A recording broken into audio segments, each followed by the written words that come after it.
Hello friends, आज हम देखेंगे कंसेंट क्या होती है और फ्री कंसेंट किसे कहते हैं। ठीक है, इसमें हम सारे इसके फैक्टर डिस्कस करेंगे। तो सबसे पहले हम इसकी डेफिनेशन देख लेते हैं। The formation of a valid contract require the consent of party. जो भी एग्रीमेंट होता है या कॉन्ट्रैक्ट होता है, उसमें कंसेंट एक मेन और मेजर पार्ट है। कंसेंट के बिना कोई एग्रीमेंट कॉन्ट्रैक्ट बन ही नहीं सकता। ठीक है। Also consent is required to be free consent. Agreement without free consent are voidable.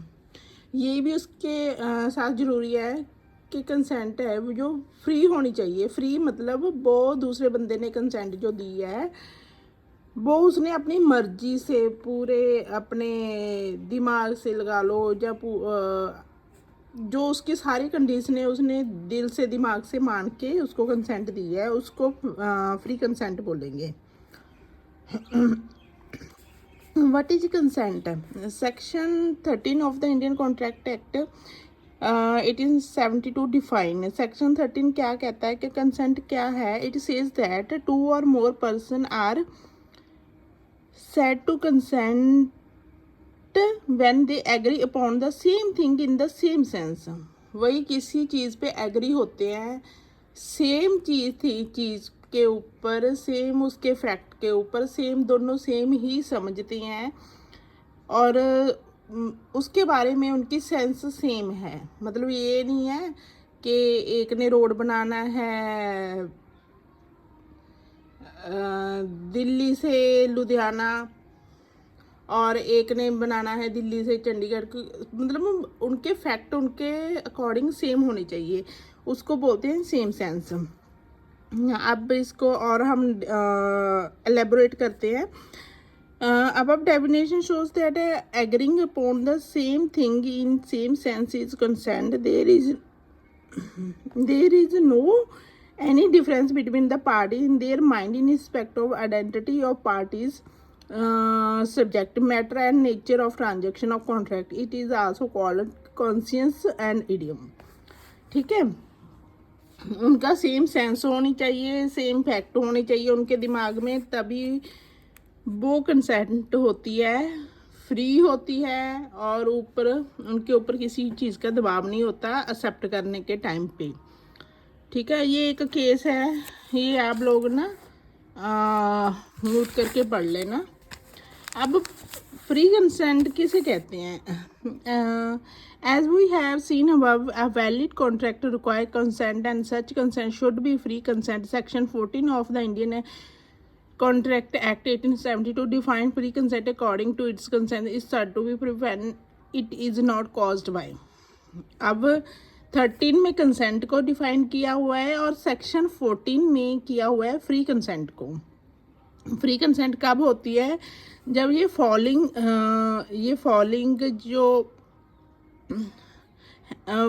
जो पॉइंट है इनसे प्रभावित नहीं होती वो कोई भी कंसेंट, तो उसको हम फ्री मानेंगे। कोरिजन सेक्शन 15 में जो डिफाइन हुआ है, अनड्यू इन्फ्लुएंस सेक्शन 16 में डिफाइन हुआ है, फ्रॉड अंडर 17 डिफाइन हुआ है, miss representation under section 18 define हुआ है और मिस्टेक। ठीक है, इनसे अगर कोई भी कंसेंट प्रभावित है, इनका प्रभाव है उसके ऊपर, तो वो कंसेंट फ्री नहीं मानी जाएगी। Corrosion under influence, fraud, misrepresent and mistake are such element by which is consent vitiates, मतलब कॉन्ट्रैक्ट को वो ख़त्म ही कर देती है, जब बोलते हैं उसको प्रभावित करती है कॉन्ट्रैक्ट को, अगर इन चीज़ों से इन्फ्लुएंस है कोई भी कंसेंट। कॉरिजन को हम क्या बोलेंगे हिंदी में हम बोलेंगे इसको ज़बरदस्ती। जब किसी से हम ज़बरदस्ती कुछ काम कराने के लिए हाँ करवाते हैं, एग्रीमेंट करते हैं, तो उसको बोलेंगे वो जो भी कंसेंट है उसने कॉरिजन में आके उसने वो एक्सेप्ट किया है contract. The first element defecting the consent is coercion. Coercion mean the committing and threatening मतलब किसी को डराना, to commit any act forbidden by Indian penal code 1860 और द अनलॉफुल डिटेनिंग किसी को अनलॉफुल डिटेनिंग होती है किसी को किडनैप करके या बंदी बना के रखना, और थ्रेटिंग टू डिटेन और या उसको बोलना कि नहीं मैं तुझे बंदी बना लूँगा भाई। Any property to the produced of any person किसी पर्सन की प्रॉपर्टी का कुछ भी उसको ज़बरदस्ती एक्वायर करने की वो कोशिश करना। A consent obtained under coercion by such an act and threatening can not be said to be free consent. जो इनसे प्रभावित होगा वो फ्री कंसेंट नहीं मानी जाएगी क्योंकि उसने किसी डर में दी है वो कंसेंट। अनड्यू इन्फ्लुएंस होता है जैसे इससे नाम से ही पता है मतलब किसी चीज़ का मतलब प्रभाव ऐसा होना। A consent is said to be under undue influence when the relations subsisting between parties are such that one of the parties is in the position to dominate the will of other and use the position to obtain unfair advantage of over the other। कोई इस position पे है कि वो unfair advantage ले रहा है उस पोजीशन का, ठीक है। Certain person have relation which are in the position of dominate the will of others. कोई ऐसी पोजीशन पे है दूसरे को डोमिनेट कर रहा है जैसे हस्बैंड वाइफ। हस्बैंड का मतलब मोस्टली फैमिलीज में होता है ना कि हस्बैंड का प्रभाव ज़्यादा होता है, father and son, master servant हो गया, लैंड ऑनर टेनेंट हो गया, क्योंकि उसको अपने सुपीरियर की जहाँ अपने उसकी ना बात माननी पड़ेगी। एडवोकेट क्लाइंट हो गया, एडवोकेट ने जो बोला क्लाइंट वो करेगा। डॉक्टर पेशेंट हो गया। A simple village women Pradhan Singh lady and illiterate women are also included in this category। illiterate women क्योंकि उसको इतनी नॉलेज नहीं होती किसी भी चीज़ की। in such cases the person in position dominate has to prove that the consent obtained by him was free from undue influence। ये एक मिसिस थानी वर्सेस माना का केस है, ये आप पॉज करके पढ़ लेना। और उसके बाद है फ्रॉड। फ्रॉड क्या होता है? फ्रॉड से हम सारे वाकिफ़ ही हैं, तो आपको पता है ना कि फ्रॉड करके धोखे से किसी से कंसेंट लेना। The third element is defecting the consent is fraud. The definition of fraud is simple.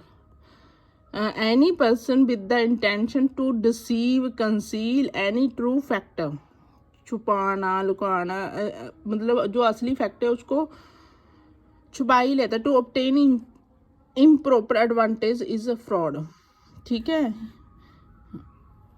Section 17 of the Indian Contract Act 1872 says fraud means and include any of the following act committed by a party to a contract or with his convenience or by his agent with the intent to deceive another party thereto or his agent or it induce him to enter into a contract।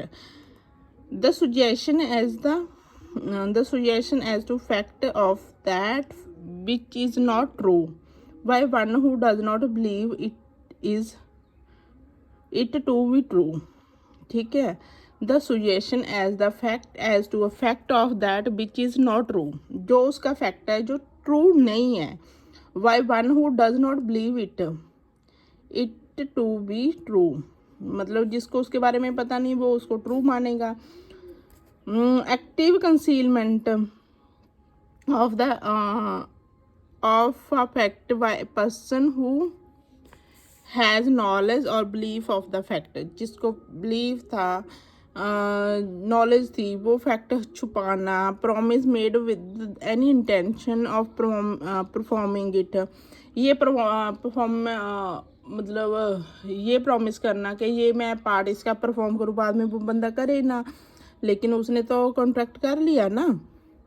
Any other act fitted in to deceive, कुछ और उसमें add कर देना, any such act और omission which the law declare to be fraudulent. Omission क्या होती है? Omission होती है किसी भी चीज़ को मतलब भूलना ओमिशन होती है। जैसे अकॉर्डिंग टू लॉ कुछ ज़रूरी है, हमने जैसे हम फॉर एग्जांपल किसी की कंपलसरी है जीएसटी रिटर्न फाइल करनी, वो नहीं कर रहा, बट वो तो ओमिशन हुई ना। तो ऐसी कुछ लॉ या कुछ एक्ट रिक्वायर्ड है करने के लिए, उसको ओमिट करना, उसको करना ना, उसको भूलना, वो होती है omission which the law declare the to be fraudulent, उसको हम फ्रॉडुलेंट कहते हैं। ये इसका केस है, ये आप लोग देख लेना। इसके इसमें क्या है, इसके फैक्ट क्या है? इंटेंशन टू डिसीव और induce a person into contract, misrepresentation of fact, active concealment, promise made without intention to performing it, any other act for deceiving, वही सारे पॉइंट है इसमें। आगे आ गया मिसरिप्रेजेंटेशन। मिसरिप्रेजेंटेशन से नाम से ही आपको समझ आ रहा है किसी को ऐसा प्रेजेंट करना, मतलब उसका गलत, उसकी गलत इमेज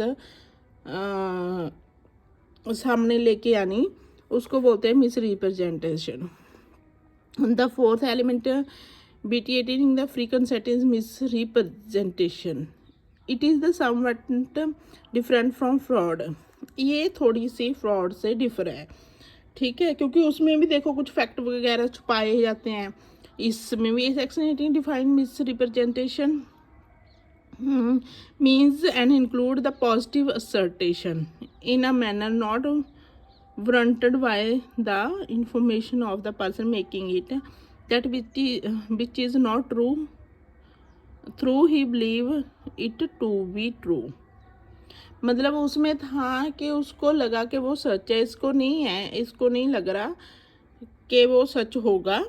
इसमें यही फ़र्क है। Any breach of duty which without an intent to deceive going to advantage to the person committing anyone claiming under him by misleading another to his prejudice to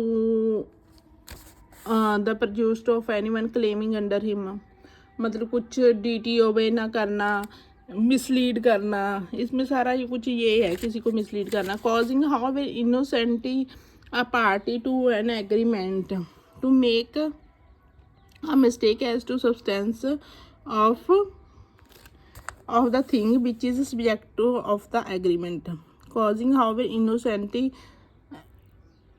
party agreement to make a mistake as the substance of the thing which is the subject of the agreement। एक subject है जो agreement का, कि जिस विषय पे subject है, मतलब मेन अगर कोई कॉन्ट्रैक्ट है रोड बनाने का है तो उसका मेन सब्जेक्ट क्या होगा? रोड कंस्ट्रक्ट करना, उसके बारे में ही इनोसेंटी होना, इसको हम ऐसे समझते हैं। In other words any person making a false representation of any fact which is लाइल known to be true in misrepresentation does not include the intention of deceiving or fraud। इसमें वो फ्रॉड नहीं करना चाहता, लेकिन कुछ छुपाना नहीं चाहता, बट मिसरिप्रेजेंट करता है किसी भी उसमें, कि जैसे कोई कॉन्ट्रैक्ट लेना है, कॉन्ट्रैक्ट लेने के लिए कुछ अपनी इमेज गलत बताना कि नहीं मैं ये कर लूँगा, या मेरी टर्नओवर इतनी थी पिछले साल तो मैं कर लूँगा, मतलब वो फ्रॉड नहीं कर रहा, अपनी इमेज को या अपनी जो भी वेल्थ है अपनी कंपनी की वो गलत बता रहा है। इसको हम इस डिफरेंस से हम और समझ पाएंगे।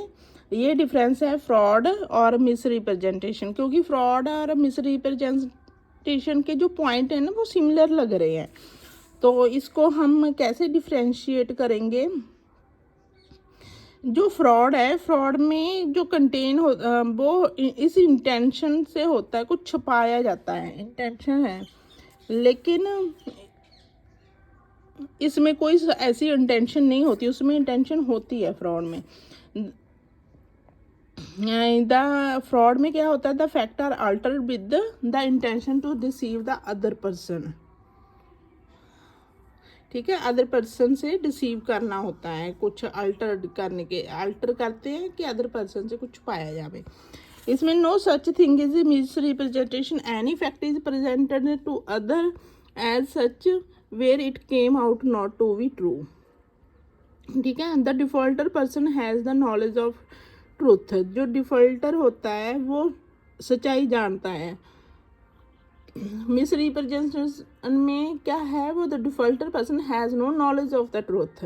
ये देखो मेन पॉइंट है, ये कितना बड़ा डिफ्रेंशिएट कर रहा है। Fraud is a type of टॉट, सो इट इज़ पनिशेबल। इसमें ये पनिशेबल है, इसमें ये पनिशेबल नहीं है।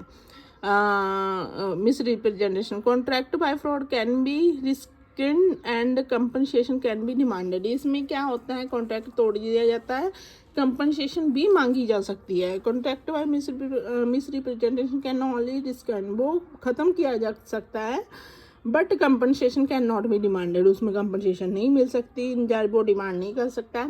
उसके बाद है the defaulter person cannot take the defense that the victim person as plaintiff could have find out the truth।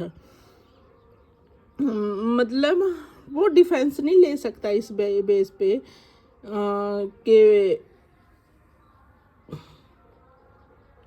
The defaulter